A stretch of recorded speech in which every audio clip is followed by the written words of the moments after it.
हरिहन्तारं नमो सिद्धारं नमो आयर्याणं नमो उपछायाणं नमो लोय सव्साहूणम् ऐसो पंच नमो यारो सव्पावपनासनो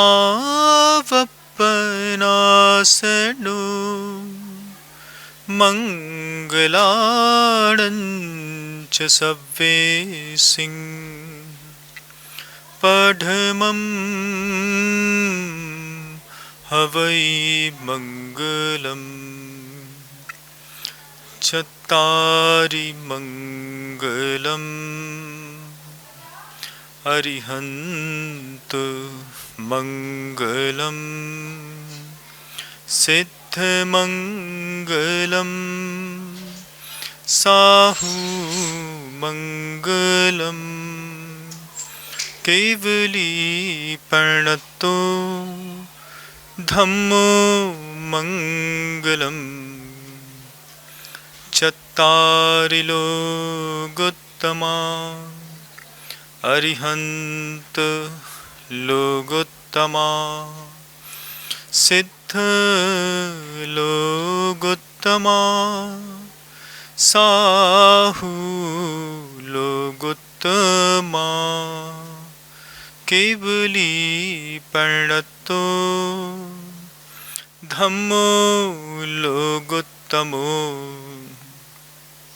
चत्तारि शरणं पवचामि अरिहन्त शरणं पवचामि सिद्ध शरणं पवचामि साहू शरणं पवचामि केवली प्रणतं धम्मं शरणं पवचामि।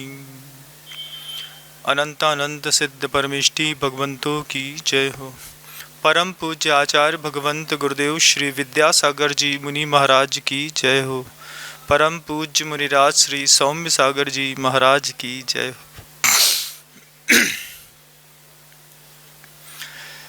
आज पुनः एक और रविवार और निरंतर 7 रविवारों से वह जो निर्मल कथानक चल रहा है उसी का आगे और प्रवाह। पिछले रविवार आपने देखा कि किस प्रकार धन्य कुमार अपने सारे भाइयों के साथ बहुत बरसों के बाद संयोग को प्राप्त होते हैं। संयोग के पश्चात जब धन्य कुमार सारे भाइयों के साथ अच्छे से व्यवहार करके और पुनः उनसे क्षमा याचना मांग करके और उन्हें संतुष्ट कर देते हैं। विदित हो, जैसे पूर्व में आपने देखा कि जब धन्य कुमार ने भाइयों से अलग हुए थे तो जिस यक्ष रक्षित महल पर धन्य कुमार के भाई लोग रहते थे उन सारे भाइयों को उस यक्ष ने उस महल से बाहर कर दिया। जब पुनः महाराज श्रेणिक की पुत्री के विवाह के पश्चात इनका यहाँ पर मिलना हुआ तो धन्य कुमार ने पुनः अपने प्रत्येक भाई को एक एक महल दिया और 7-8 भाइयों को 8-8 करोड़ स्वर्ण मुद्राएं देकर के पुनः उन्हें व्यवस्थित किया। दर्शन कहता भी है कि अगर घर के अंदर धन बढ़ रहा है तो सबसे पहले अपने भाई को दान करो। घर में पैसा बढ़ा, जरूरी नहीं है कि हम सबसे पहले जाकर के मंदिर में प्रतिमा का निर्माण करें, किसी भूखे को भोजन कराएं, किसी गरीब को वस्त्र बांटें या फिर किसी बहुत बड़ी धर्मशाला को खोलें। पहली प्राथमिकता मानवता की और दर्शन की कहती है कि अगर आपके पास धन बढ़ा तो सर्वप्रथम आप अपने भाई को देकर के सबसे पहले अपने भाई को संतुष्ट करो, परिवार के लोगों को अपने उपार्जित धन से संतुष्ट करो। उसके बाद भी अगर आपके पास आपके पुण्य योग से धन बढ़ता है तो फिर धर्मार्थ कार्यों में नाना प्रकार के जो प्रकल्प इस सृष्टि पर प्रस्तुत हैं उन सब में अपने धन का उपयोग करना चाहिए। सर्वप्रथम लेकिन धन का उपयोग अपने ही भाई को व्यवस्थित करने में लगना चाहिए। यह नीति बिल्कुल सारगर्भित है और युक्त भी है। धन्य कुमार ने वही किया। फिर प्रत्येक भाई अपने अपने महलों में अपनी अपनी स्त्रियों के साथ निराकुलता पूर्वक पुनः धर्म ध्यान करने लगे। भाइयों के मन में जो ईर्ष्या का भाव था वह भी धीरे धीरे पूरा का पूरा तिरोहित हो गया और सारे के सारे भाई धनपाल प्रजावती के साथ महाराज मगध सम्राट श्रेणिक और अभय कुमार, गुणमाला, धनश्री, सुभद्रा, ये सारे के सारे लोग सुखपूर्वक उसी राज्य पर अपना जीवन यापन कर रहे थे कि एक दिन अचानक लोगों का कौतूहल देख करके धन्य कुमार को आश्चर्य हुआ। लोग नाना प्रकार की द्रव्य की थालियां सजा करके, नवीन वस्त्र आभूषण पहन करके, मंगल कलश को ले करके मार्ग पर एक ही तरफ चले पूर्व की ओर जाते जा रहे थे। धन्य कुमार ने जब घर में अपनी स्त्री से पूछा कि नगर के इतने सारे लोग कहाँ जा रहे हैं, स्त्रियों और सेवकों ने बताया कि महाराज मुनि सुब्रत नगर के बाहर उपवन में पधारे हैं, जो दिव्य ज्ञान के धारी हैं, जिनके पास अवधि ज्ञान है। धन्य कुमार को भी दिगंबर साधु को देखने की इच्छा पैदा हुई और वे भी अपनी स्त्रियों के साथ महाराज मुनि सुब्रत नाथ की पूजन अर्चन करने के लिए नगर के उपवन में गए। वहाँ पर जा कर के जब महाराज धन्य कुमार को ज्ञात हुआ कि मुनि सुब्रत नाथ महाराज अवधि ज्ञान के धारी हैं, तो धन्य कुमार के मन के अंदर यह जिज्ञासा पैदा हुई कि मैं पूछूं कि क्यों आखिर मेरे भाइयों ने मेरा विरोध किया। मैं पूछूं कि मुझे नाना प्रकार के कष्टों से, किस कर्म के उदय से मुझे बचा लिया गया और पग पग पर मुझे क्यों हमेशा ये धन संपत्ति, वैभव और पुण्य का लाभ मिलता रहा। आखिर मैंने ऐसा किया क्या है। जब इन सब बातों को जानने की इच्छा धन्य कुमार के मन के अंदर हुई, तब धन्य कुमार ने मुनि सुब्रत नाथ मुनिराज के चरणों में बैठ करके भक्तिपूर्वक नमोस्तु किया और निवेदन किया कि महाराज, मैं जानना चाहता हूँ किस कर्म के उदय से मेरे साथ इस प्रकार की विपत्तियाँ आईं, मेरे भाई मुझसे प्रतिकूल हुए और जहाँ भी मैं गया वहाँ पर मुझे अपूर्व धन का लाभ क्यों हुआ। तब वे मुनि सुब्रत नाथ मुनिराज धन्य कुमार को बतलाते कि धन्य कुमार, इस भाव में तो तुम्हारा कोई पुण्य विशेष दिखाई नहीं देता, लेकिन इसके पूर्व के भाव में एक भाव छोड़ करके जब तुम एक चोर की पर्याय में थे और उस चोर की पर्याय में तुमने जिनालय के अंदर से चोरी करने का भाव किया था, निर्माल्य को तुमने अपने घर में लेने का प्रयास किया था और तीव्रतम पाप कर्म के उदय से इसकी पूर्व की दो पर्याय पूर्व की अवस्था में तुम्हें वहीं पर सफ़ेद दाग और गलित कुष्ठ होकर के तुमने तीव्र वेदना के साथ मरण किया। उस मरण का कारण था जिन मंदिर के अंदर से द्रव्य को अपहरण करने का तुम्हारे अंदर जो भाव पैदा हुआ। आपने पहले भी सुना कि निर्माल्य दो प्रकार की होती है, एक देव द्रव्य होती है और एक देव धन होता है। किसी भी दर्शन का अनुयायी क्यों ना हो, अन्य दर्शनों में तो भगवान को चढ़ाए गए प्रसाद को वापस खाने की परंपरा है, लेकिन जैन दर्शन चढ़ाई हुई वस्तु को खाने का निषेध करता है। जैन दर्शन कहता है कि जो चीज़ देव को अर्पित कर दी गई है उसको भोजन करने पर, क्योंकि देव से आज्ञा तो ली नहीं और वस्तु उनको दे दी, और उनसे बिना आज्ञा लिए उस वस्तु का भोग करने पर निश्चित रूप से वह निर्माल्य का भागी दोषी बनकर के अधोगामी गमन का पात्र बनता है। तो वह एक देव द्रव्य होता है और एक देव धन होता है। भगवान या जिनालय की रक्षार्थ जो ज़मीन दान दी जाती है, जो अन्य भी खेती दान दी जाती है, मकान होते हैं, उनके लिए सोना चांदी हीरा मोती जवाहरात होते हैं। आपने पद्मनाभपुर का मंदिर के बारे में तो सुना ही है कि 14 बड़े बड़े तहखानों में भगवान के विग्रह और मंदिर की सेवा के लिए पूर्वजों ने इतना धन दिया। ऐसे इस प्रकार के धनों का जो उपभोग करता है उसकी इस गति ऐसी ही दुर्गति को प्राप्त होता है। और जब धन्य कुमार को मुनि सुब्रत मुनिराज बता रहे थे कि तुमने पूर्व की पर्यायों में जिन मंदिर के अंदर से चोरी करने का भाव पैदा किया और पुरुषार्थ किया, उसके परिणाम स्वरूप तुम पहले सप्तम पृथ्वी पे गए, नरक का दुख भोगा, 33 सागर तक वापस निकले, 5वें नरक में नारकी, वहाँ पर फिर बाहर निकल कर के क्रूर सिंह बने। सिंह बनने के बाद फिर तुम वापस सप्तम नरक में गए, फिर पंचम नरक में आए। ऐसे तुमने कितनी पर्यायों में, मात्र एक पर्याय में एक अपराध के कारण अनंतानंत दुखों के अपार समुद्र को पार किया है।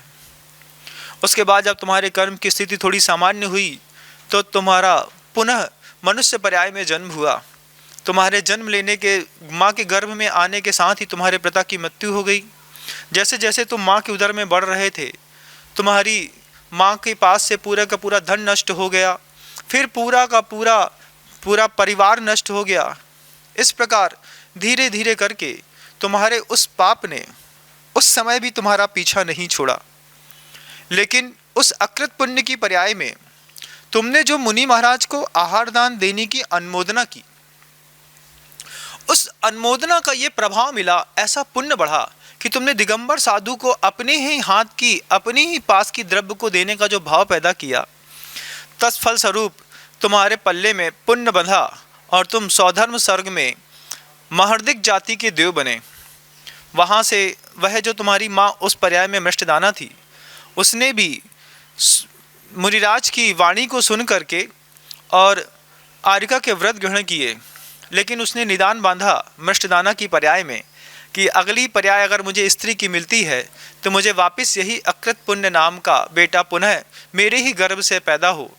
तुमने वहाँ पर पुण्य संचित किया सम्यक्त के प्रभाव से, और इसने यहाँ पर आर्यका व्रत के साथ साधना करके निदान बंद करके वापस प्रजावती बन के इस पर्याय में तुम्हारी माँ बनी है। वह जो बलभद्र था वह पर्यायांतर में फिर पुनः यहाँ पर आकर के यह धनपाल नाम का सेठ बन के तुम्हारा पिता बना है। और बलभद्र के जो 8 पुत्र थे, वे 8 के 8 पुत्र पूर्व में भी तुमसे द्वेष रखते थे और इस पर्याय में भी वे तुम्हारे भाई बने हैं। इसलिए पूर्व पर्याय का जो द्वेष था वह इस पर्याय में भी निरंतर उनके मनों में विकार पैदा करता रहा और वे बार बार तुम्हें मारने की इच्छा करते रहे। जब धन्य कुमार ने अवध ज्ञानी मुनिराज के मुख से अपने भवांतरों की ऐसी लंबी कहानी सुनी और उसने ये भी देखा कि मुनि महाराज को आहार दान देने से नहीं, आहार दान देने की अनुमोदना मात्र से मेरे आगे की पर्यायों में इतना वैभव, इतना सुख प्राप्त हुआ कि मैं जहाँ भी गया, कभी देवताओं ने रक्षा करी, कभी सम्यक के प्रभाव से, नमोकार मंत्र के प्रभाव से विपरीत परिस्थितियों से निकला। उस सम्यक दर्शन का ऐसा महात्म था कि उस सम्यक दर्शन के कारण ही पल पल पर, पग पग पर मुझे निश्चित रूप से अपूर्व धनराशि की प्राप्ति हुई। और यहाँ पर भी जिस अभय कुमार को हराना देवताओं के लिए मुश्किल था, उस अभय कुमार के ऊपर भी विजय प्राप्त की। राक्षस महल के अंदर जाकर के भी अकुश संपदा का मैं स्वामी बना। गुणमाला मिली, गुणवती मिली, धनश्री मिली, सुभद्रा मिली, 16 कन्याएं मिली, पुनः वापस मुझे मेरे माता पिता मिले। और सबसे बड़ी बात, इसी पर्याय में मेरे बंधुओं के साथ ईर्षा भाव खत्म हो गया। जब उन अवधि ज्ञानी मुनिराज के मुख से धन्य कुमार ने अपने पूर्व बहू की ऐसी लंबी और विस्तृत दर्द भरी कहानी सुनी, धन्य कुमार के मन में वैराग्य पैदा हो गया। और तत्वार सूत्रकार इस बात को लिखते हैं, जगत काय स्वभावौ व संवेग वैराग्यार्थम। जगत का और काय का चिंतन करने पर क्रमशः संवेग और वैराग्य की प्राप्ति होती है। अपनी पूर्व पर्यायों में किए गए थोड़े से दुष्कृत्य की स्मृतियाँ जब अवधि ज्ञानी मुनिराज के माध्यम से उसके मानस पटल पर पुनः अवतरित हुई, वह जगत से कांप गया और अपनी इतनी सारी रानियों के समूह के बीच में भी रह करके वह उदासीन होकर के रहने लगा। धन्य कुमार अपना जीवन यापन, अपनी गृहस्थी निराकुलता पूर्वक चला रहे थे। जनता अतीव आनंद में थी। एक दिन की बात है, धन्य कुमार को स्नान के आसन पर बिठा करके सुभद्रा, जो उनकी पत्नी थी, वह एक दिन स्नान करा रही थी। गर्मी का मौसम था। ठंडे पानी से उसकी पत्नी पीछे से पानी डाल करके धन्य कुमार को एक बहुत बड़ी स्फटिक की शिला में बैठा करके स्नान करा रही थी। और जब वह सुभद्रा पत्नी अपने धन्य कुमार के शरीर का अंग का मर्दन कर रही थी, तभी धन्य कुमार को ऐसा महसूस हुआ कि मेरी पीठ पर कुछ गरम गरम जल की बूंदें गिर रही हैं। धन्य कुमार बड़ा आश्चर्यचकित कि गर्मी में गर्म पानी कहाँ से आ रहा है। पलट करके जब धन्य कुमार देखते हैं तो सुभद्रा रो रही होती है। सुभद्रा की आंख में आंसू देख करके धन्य कुमार को बहुत आश्चर्य होता। धन्य कुमार पूछ बैठे सुभद्रा से, सुभद्रे क्या हो गया, रो क्यों रही हो? सुभद्रा बड़े गंभीर भाव से कहती है, महाराज आज मेरी वेदना का पार नहीं है। धन्य कुमार ने सुभद्रा का हाथ पकड़ा और इसने वसात थोड़ा सा पास में खींच करके पूछे, हुआ क्या है? महाराज, जिस भाई को मैं बचपन से राखी बांधती आई, वह मेरा भाई सालीभद्र दीक्षा लेने का मन बना चुका है और अब वह दीक्षा लेने का अभ्यास कर रहा है। धन्य कुमार को बड़ी खुशी हुई कि सालीभद्र दीक्षा लेने का भाव बना चुका है और दीक्षा लेने की प्रयास कर रहा है। तो धन्य कुमार सुभद्रा से पूछते हैं कि दीक्षा लेने का मन बनाया है, ये तो ठीक है, ये दीक्षा लेने का अभ्यास क्या करता है? बोला, वो मुझे नहीं मालूम। आपको ज्ञात हो कि ये वही सालीभद्र है जो सालीभद्र दुकान चलाता था, और जब धन्य कुमार पहली बार उस दुकान में जाकर के बैठे थे तो उस सालीभद्र को अपूर्व लाभ की प्राप्ति, धन की लाभ की प्राप्ति हुई थी। उसी सालीभद्र का मुनिराज का उपदेश सुनकर के वैराग्य भाव को प्राप्त हो गया। सुभद्रा रो रही थी कि मेरे भाई, उसको वैराग्य हो गया है और वह दीक्षा लेने का मन बना रहा है, दीक्षा लेना चाहता है। तो धन्य कुमार बोलते, इस कार्य की अनुमोदना करने के लिए तो मैं स्वयं सालीभद्र के पास जाऊंगा। और धन्य कुमार सालीभद्र के पास जाकर के पहुंचते, सालीभद्र से कहते, सालीभद्र क्या हो गया? सालीभद्र धन्य कुमार से कहता कि महाराज, जगत की बहुत सारी परिस्थितियों को देख करके मेरे मन के अंदर वैराग्य पैदा हो गया है और अब मैं मुनि दीक्षा लेने का अभ्यास कर रहा हूँ। धन्य कुमार कहते हैं कि अभ्यास क्यों कर रहे हो? तो धन्य कुमार कहते हैं कि महाराज, गहराई को जाने बिना गहराई में उतरा नहीं जाता और ये मुनि पद तो बहुत कठिन है। इस कठिन मुनि पद का मैं निर्वाह कर सकूं, ऐसी सामर्थ्य मैं अपने अंदर पैदा कर रहा हूं, इसलिए मैं इसका अभ्यास कर रहा हूं। धन्य कुमार सालीभद्र से पूछते हैं कि ये अभ्यास क्या होता है? सालीभद्र कहता, मैं खड़े होकर के अंजलि में आहार लेता हूँ, घंटों सामायिक करता हूँ, मैं रात्रि में वस्त्र का त्याग कर करके और फिर साधना करने का प्रयास करता हूँ, मैं चरण पादुका नहीं पहनता हूँ, मैं पैदल चलने का अभ्यास कर रहा हूँ और 1 वर्ष तक जब यह मेरा पूरा अभ्यास हो जाएगा, उसके बाद मैं दिगंबर जैन मुनि बनने का उपक्रम करूँगा। धन्य कुमार सालीभद्र को लताड़ते हुए कहते हैं, सालीभद्र, तुझ जैसा कायर जीवन में कभी भी मुनि दीक्षा ग्रहण नहीं कर सकता। तुझे क्या पता कि तू साल भर तक जिंदा रहेगा? क्या तेरे पास ऐसा कोई दिव्य ज्ञान है कि तू साल भर तक जीवित रहेगा? तुझ जैसे कायर कभी दीक्षा नहीं ले सकते। और निर्गंथ दीक्षा अभ्यास पूर्वक नहीं ली जाती है, भक्ति पूर्वक ली जाती है, श्रद्धा पूर्वक उसका पालन किया जाता है और मुनि बनने के बाद ही मुनि बने का अभ्यास किया जाता है। जब शालिभद्र ने धन कुमार की ऐसी बात सुनी तो शालिभद्र को थोड़ा सा रोष आ गया। रोष आने पर शालिभद्र धन कुमार से कहते हैं, आप तो ऐसा कह रहे हैं कि मुनि दीक्षा बाएं हाथ का खेल है। धन्य कुमार कहता है, तू तो वैराग्य का अभ्यास कर रहा है। जब से मैंने अवधिगानी मुनिराज के मुख से अपने पूर्व भोग के कथानक सुने हैं, तभी से मुझे वैराग्य हो गया है। निमित्त नहीं मिल रहा था, आज तेरे निमित्त से देख 1 मिनट में कैसे संसार छोड़ा जाता है। तू तो साल भर बाद दीक्षा लेगा, मैं यहीं से दीक्षा लेने के लिए मुनि महाराज के पास जा रहा हूँ। जब धन्य कुमार के इस संकल्प, इस घोषणा की आवाज़ अंतःपुर में गई और उनकी रानियों को ये बात का पता चला कि धन्य कुमार ने मुनि दीक्षा लेने का संकल्प कर लिया है, सारी की सारी रानियां दौड़ती हुई धन्य कुमार के पीछे आईं। शालिभद्र को भी बड़ा आश्चर्य हुआ कि मैंने अपने जीजा को किस तरीके से उद्वेलित कर दिया और अभी ये जो जीजा मुझे समझाने आए थे ये स्वयं मुनि बनने के लिए जा रहे हैं। तो शालिभद्र के अंदर भी विवेक जागृत हुआ। लोगों ने बहुत रोका कि महाराज अभी उम्र नहीं है, अभी आप मुनि दीक्षा ग्रहण मत कीजिए। लेकिन धन्य कुमार थे।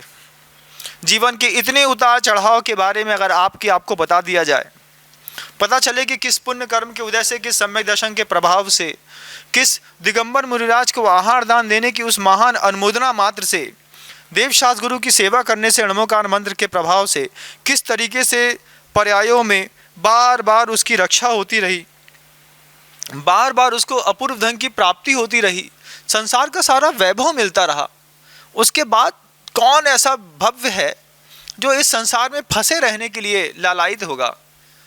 धन्य कुमार भी निकलने का मन बना चुके और जैसे धन्य कुमार मुनिराज के पास पहुँचे, शालिभद्र भी पीछे पीछे पहुँच गया। शालिभद्र भी सोचता कि जब ये मेरे जीजा होने के बाद तुरंत अभी दीक्षा ग्रहण कर रहे हैं तो मेरा भी कर्तव्य बनता है कि मैं भी इनके साथ ही दीक्षा ग्रहण कर लूँ।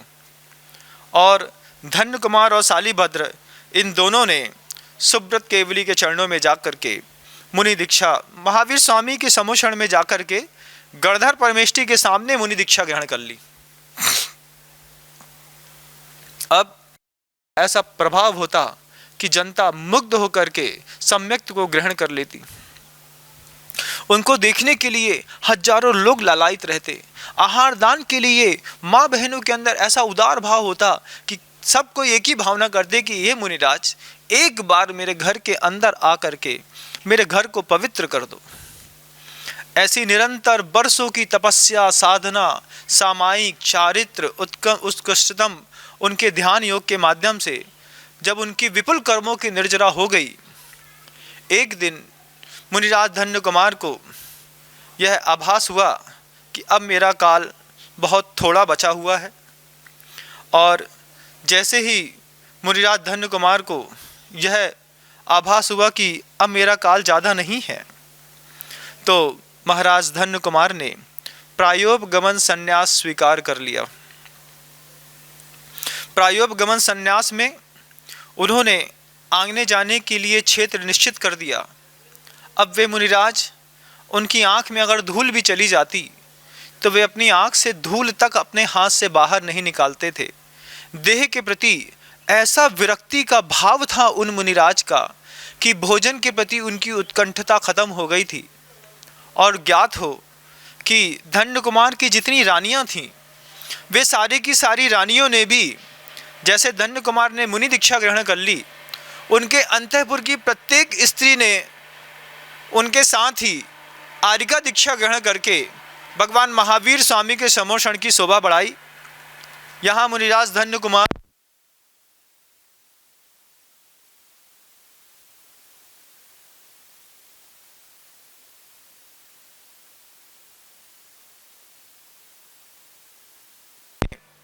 प्रायोपगमन संन्यास पूर्वक इस देह का त्याग करके सर्वार सिद्धि विमान में जा करके 33 सागर की आयु को प्राप्त करके वहाँ पर स्थापित हो गए और निकट कुछ ही काल में उनकी वह आयु समाप्त होकर के जब वह पुनः कर्मभूमि में आएंगे, और निश्चित रूप से, क्योंकि सर्वार सिद्धि से उतरा हुआ जो व्यक्ति है वह निश्चित रूप से मोक्षगामी होता है बंधुओं।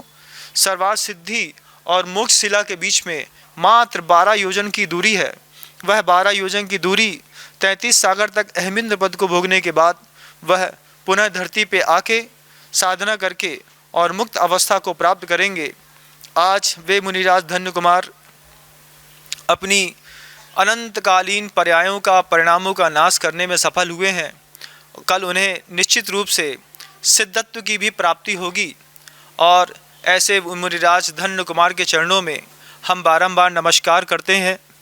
उस भव्य जीव का यह अभूतपूर्व कथानक जो आप लोगों ने इतनी श्रद्धा के साथ, इतनी भक्ति के साथ निरंतर 8 रविवारों को लेकर के श्रवण करने का सौभाग्य प्राप्त किया। अनुकूलताओं के साथ इस बात की भी अनुकूलता मिल गई कि समय समय पर इसका वाचन होता गया, आप तक सहजतापूर्वक पहुंचता गया। यह अपने आप में भी एक अभूतपूर्व घटना है।